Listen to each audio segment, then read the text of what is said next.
Борбор калаадан 30 чакырымдай түштүктөгү Ата Бейит мемориалдык комплекси өткөн кылымдын 20-жылдарынан тарта улуу ата мекендик согушка чейин Кыргызстанда 20 миңден ашуун адам репрессияга кабылган. Анын айтылуу эпопеясы 37-38 жылдарга туш келген. Ошондон улам дагы 37 жыл Совет доорунда ачык, керек болсо жабык дагы талкууланбаган тарыхтын барак эле. Ошол каргашалуу мезгилде каза болгондордун 137синин сөөгү акыркы 27 жылдан бери ушул жерден түбөлүк жай алды. 1938 жылдын кандуу ноябрында жазыксыз жерден эл душманы катары күнөөлөнүп, соңунда атууга кеткен улут каймактарынын сөөгү арадан 53 жыл өткөндөн кийин гана табылганы белгилүү.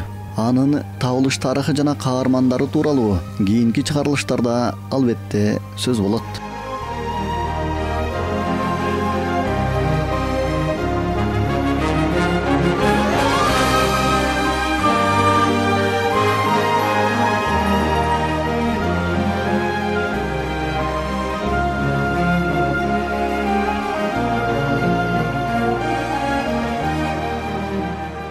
Ата Бейиттен түбөлүк жай алгандардын арасында 20-кылымдагы Кыргыз мамлекеттүүлүгүн түптөөчүлөрдүн сап башында турган биринчи өкмөт башчы Жусуп Абдрахманов, анын орун басары Баялы Исакеев, алгачкы профессор агартуучу Касым Тыныстанов, Иманалы Айдарбеков, Эркинбек Эсенаманов, Төрөкул Айтматов сындуу жалпысынан 137 репрессиянын курмандыктары бар. Бирок алардын катарында алар менен санаалаш болуп, кийин каардуу жазалоодо жазыксыз кеткендердин бири Абдыкадыр Орозбековдун сөөгү табылган эмес. Анын кайсыл жерге көмүлгөндүгү азыркыга чейин белгисиз. Кандуу 37-жылы камакка алынган Орозбеков 1938 жылдын май айында 8 айга созулган киши чыдагыс кыйноолордон кийин атууга өкүм кылынган. Ошентип, Кыргыз элинин тарыхындагы дагы бир көсөм, дагы бир улуттук лидердин өмүрү жалп өчкөн эле. Ошол өмүр артында далай тарыхый, даңктуу окуяларды калтырган.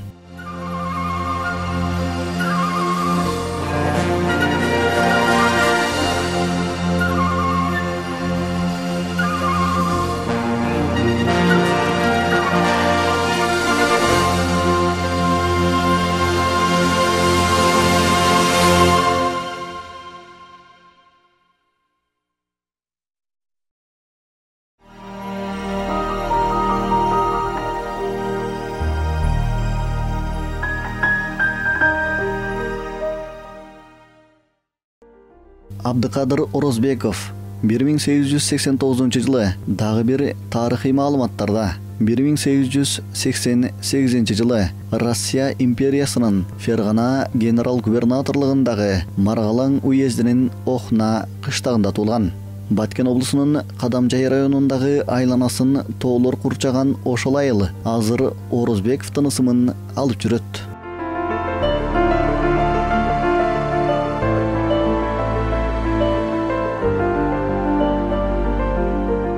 Атасы Орозбек алгач Кокон хандыгын, андан кийин падышанын колониалдык заманын көрүп, кедей дыйкан болгондуктан жокчулуктун азабын тартып, жада калса үрүп чыгаар ити дагы болбогон жакырчылыктын жашоосун кечирген. Уулу төрөлгөндө эшигине Абдыбек жана Кадыр аттуу тестерилер келген тура. Атасы Орозбек ошол балдардын атын бириктирип, уулуна Абдыкадыр деген ысым ыйгарган дешет.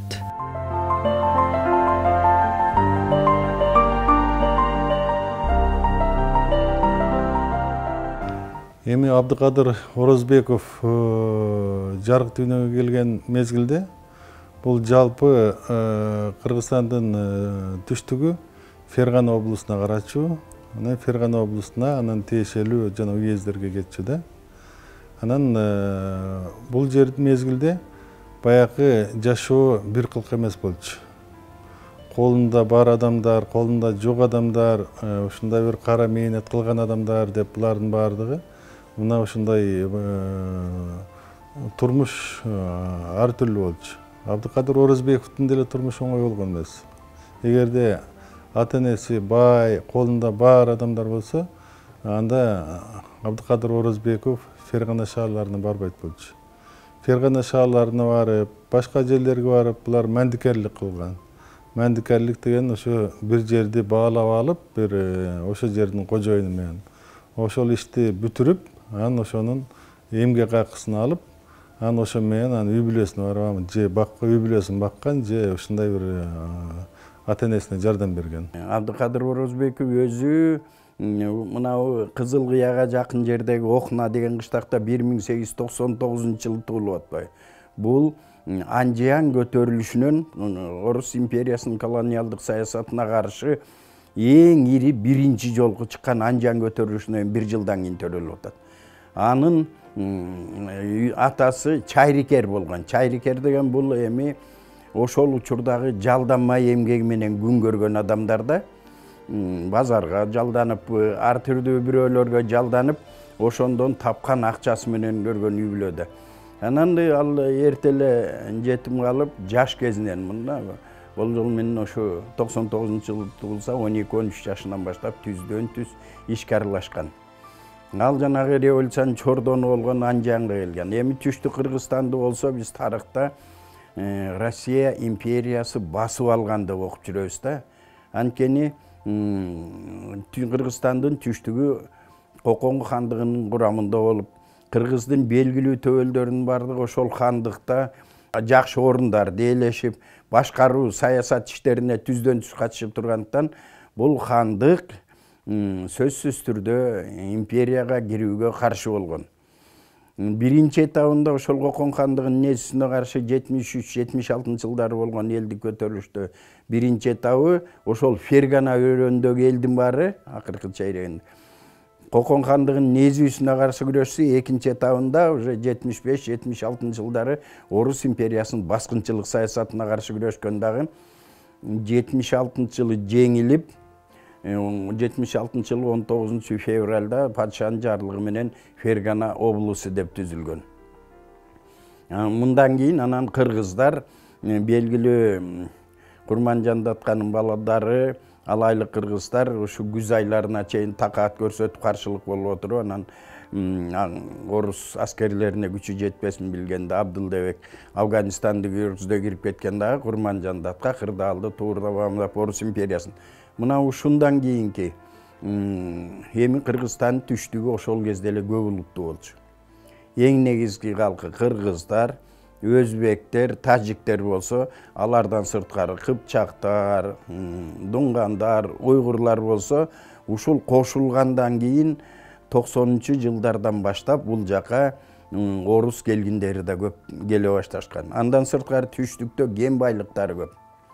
Кызыл Кыяда, Сүлүктүдө, Кадамжайда бул жердеги кен байлыктарын иштетүү үчүн Орус империясы кызыктар болуп аскерлерин аябаганда бүт өнөр жай ишканаларын курууга кызык болгондагы азыркы мезгилдегидей эле мындай жеке капиталисттерге сатуу ийген.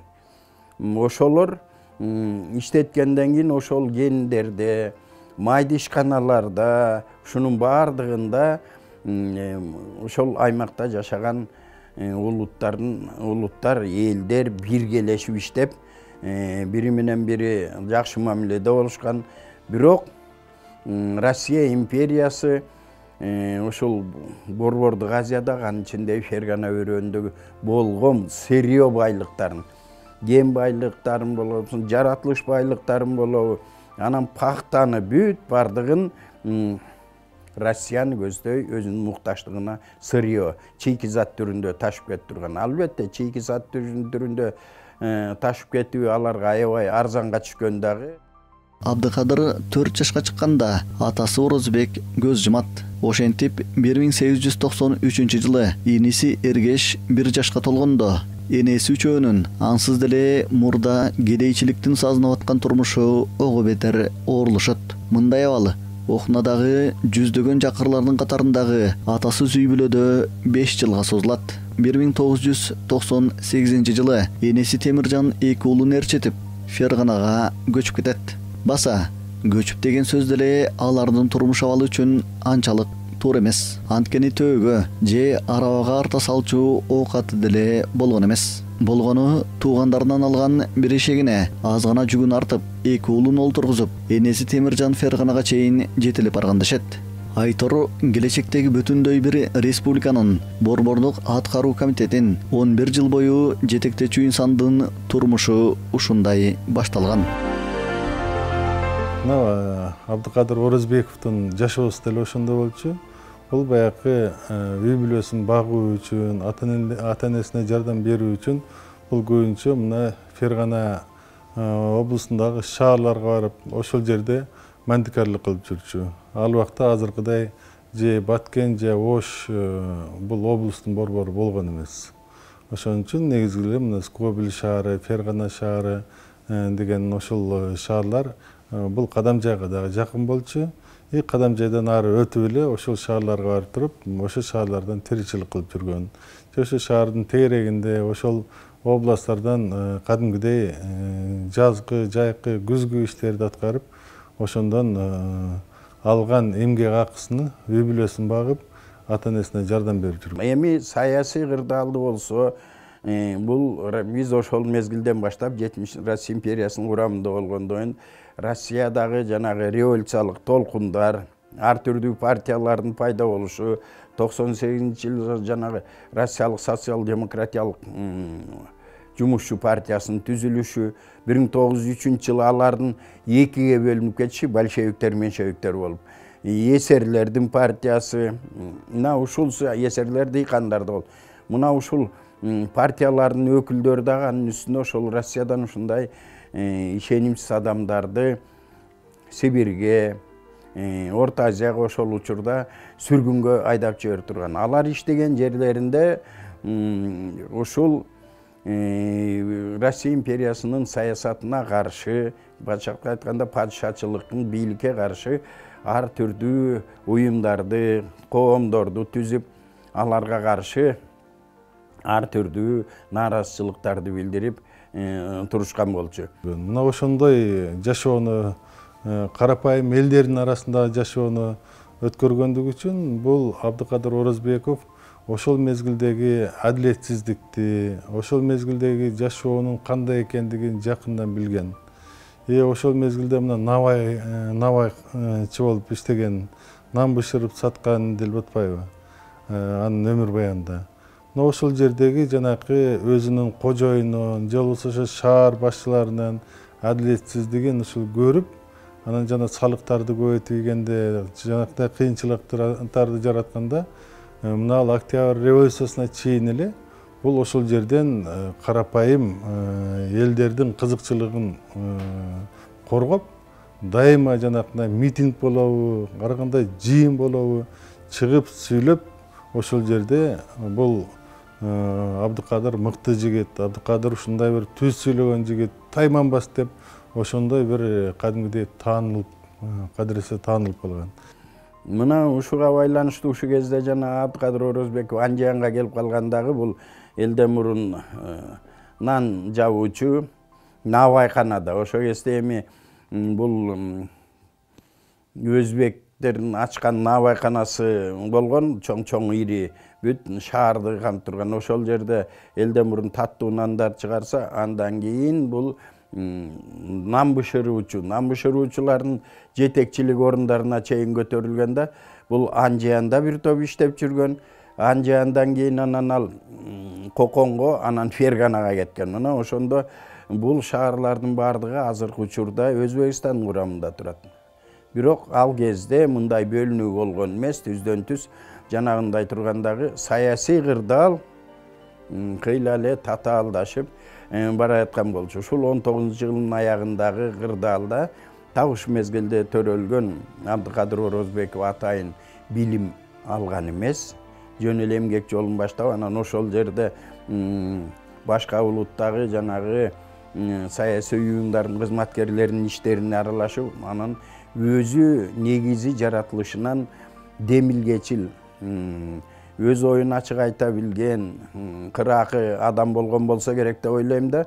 Анткени ал дагы тез эле өзү ушул 15-16 жылдардан баштап патша өкмөтүнүн саясатына каршы ар түрдүү топторду түзөгөн. Мисалы үчүн кол өнөрчүлөрдүн тобу деген топ түзүп, ошонун башында тургандагы 16-жылдагы улуттук боштондук көтөрүлүш башталган мезгилде ал дагы тизмеге түшкөн, аскерге алынат деп. Мына ошол тизмедегилерге түшкөндөрдүн баардыгы башында туруп биринчи жолу нааразычылык билдирип чыккан болчу.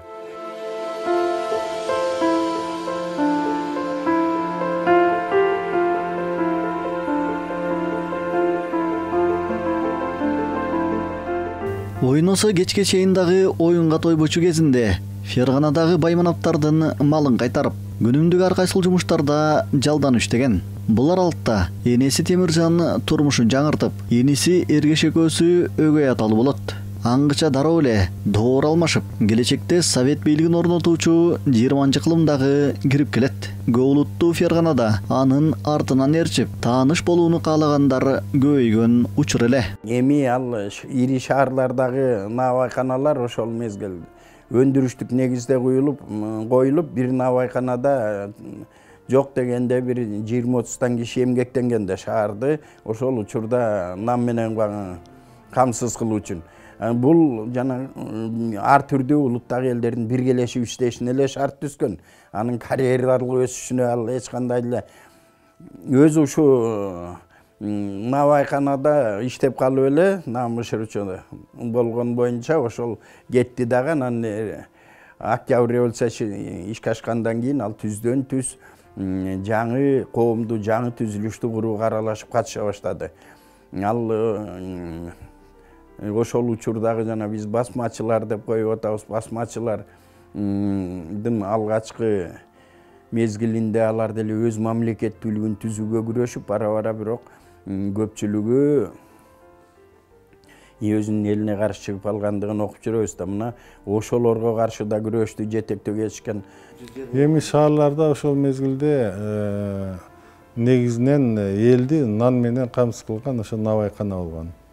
Тандырда иштеген. Эми наабайкана деп ошол түштүктөн өзбектерден келип чыккан наабайкана. Анан шаарда ошол кадимгиден нан бышырып, нан менен элди камсыз кылып, анан ошол наабайкана көбүнчө чайканалардын жанында болгон. Чайканаларга ошол мезгилде бүтүндөй эл келип чогулган. Ошол жерде жанагы базар болобу, башка болобу, ошол чайканаларга келип ошол жерде саясат сүйлөнчү, ошол жерде элдин абалы сүйлөнчү. Бекеринен жана Жусуп Абдрахман жанагы өзүнүн аскердик кийимин, шлемин кийип алып, чайканаларга биз негизи элдин пикири кандай экенин угам деп барган эмес да. Жанагы Кара Суу, Жалал Абад базар курган базарларына. Ошол сыяктуу ошондой бир элдин кайнаган жери ошол чайкананын жанында сөзсүз түрдө наабайкана болгон. Анан ал жерде көп болгон шаарда Ана ошолордун баардыгын жанакындай набайканада иштеп отуруп, жанакындай чайканага келген элдер менен пикир алышып, анан ошол жерде көп саясаттар чыккан. Ал гана эмес, мына Совет бийлигинин мезгилинде, кийин эле мына эгемендүүлүктүн алдында эгемендүүлүккө умтулган негизги Кыргызстандын интеллигенциясы мына Бишкек шаарынын борборунда бир чайкана бар болчу. Бакирдин чайканасы деп койчу, Бакир деген чайканачы иштечү. Ошол жерге биз топтолчубуз, ошол жерде саясат сүйлөнчү, ошол жерде Кыргызстан келечекте кантиш керек, Кыргызстан өзүнүн мамлекеттик тилине ээ болуш керек, Кыргызстан ушундай бир абалга барыш керек, тарых, адабият, башка тема бүтүндөй Кыргыздын жаш интеллигенттери ошол жерде чогулуп, ошол жерден сүйлөшчү. Ошон үчүн мына Абдыганы Эркебаевден баштап Эсенбай Нурушевга чейин, же болбосо бүтүндөй жанакы ошол мезгилдеги жанакындай интеллигенциянын өкүлдөрү сөз кылганда ошол Бакирдин чайканасында ошол жерде кадимгидей ысык нан, каймак жанакындай жеп отуруп, ошол жерде сүйлөшчүбүз деп бекерден жазбайт. Бул Фергана өрөөнүндө мына ошо чайкана негизинен бүтүндөй ар жактан келген элдин топтолгон жери болчу. Мына Токтогул сатылган эле чайканаларга барып, ошо чайканалардан Фергана шаарларында чайканаларда отуруп, ошол жерде ырдап, ошол жерде өнөрүн көргөзүп, ошол жерде айтылуу өзбек акыны Молдо Тойчу менен беттешип, анан ошо Молдо Тойчуну ошол жерде жеңгени жөнүндө мына эскерүүлөр бар да. Ошентип байманаттардын эзүүсүнөн суткасына 12 саат айлап дем алышсыз иштеген миңдеген жаштардын башын бириктирип, жогорудагыдай мамиле адилетсиздик экендигин ачык айта баштайт. Булар алтта ал шаардагы казармада жалданып иштеп, орусча үйрөнүүгө жетишкен эле. Баса орус балдар менен көп ойноп, жакшы мамиле куруп, тилин дагы үйрөнүп алгандыктан аны орус кадыр деп айтышчу тура.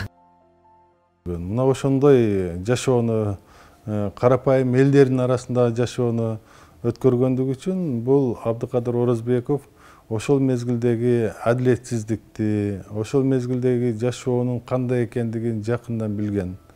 Ошол мезгилде мына набайчы болуп иштеген, нан бышырып саткан делип атпайбы анын өмүр баянында.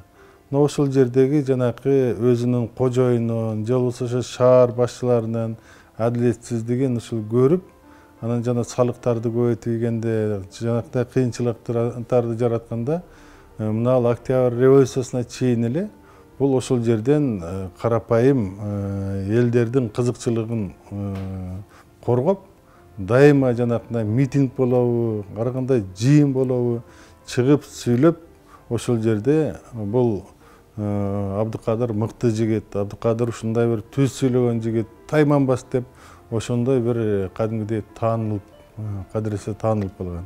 Бул эми Россиянын түздөн түз таасири да, биз эми көп учурда Россиянын окумуштуулары өзүлөрү таанып атат да көп нерсесин. Эгерде Россия эволюциялык жол менен өнүгө турган болсо, анда Россия азыркы учурда дүйнөдөгү эң алдыңкы өнүккөн мамлекет болмок. Мынабы 2 революция 17-жылдагы туура эмес болгон, бул төңкөрүш дегенге чейин барып атышат да. Бирок негизинен алганда бул мына биз деле 2 революцияны баштан өткөрдүк, элдин нааразычылыгы. Төмөнкү катмардагылар мурдагыдай жанагы Лениндин берген аныктамасы бар, муну эч таанууга болбойт, революциялык ситуация деген. Жогорудагылардын эскидей башкара албай калыш элди, төмөнкүлөрдүн эскиче жашагысы келбей калыш, анан алардын акыбалынын жашоо шартынын аябай төмөндөп кетиш. Мына ушул 3 белги бириккенде революциялык кырдаал түзүлүп калат дагы, эл өзүнүн нааразычылыгын элден мурун демонстрация, петицияларды жазуу менен чыкса, анан бара-бара бул баары бир аларга каршы элдик толкунга көтөрүлүшкө айланып кеткен да бул революциялар. Мына Абдыкадыр Орозбеков мына ушул нерселердин баардыгына жигердүү катышып, жанагындай ошол Ферганадагы ремесленник, кол өнөрчүлөрдүн союзун түзгөн дагы, ошол союз аркылуу февраль революциясында дагы ушул түштүктө Фергана аймагында падышачылыктын бийлигин кулатууга, Андан кийин ал жан дили менен берилген ушу социалисттик түзүлүштүн артыкчылыгына ишенген адам болгон өмүрүнүн акырына чейин. Ошол негизги Октябрь революциясын ишке ашырууга абдан жигердүү катышкан да.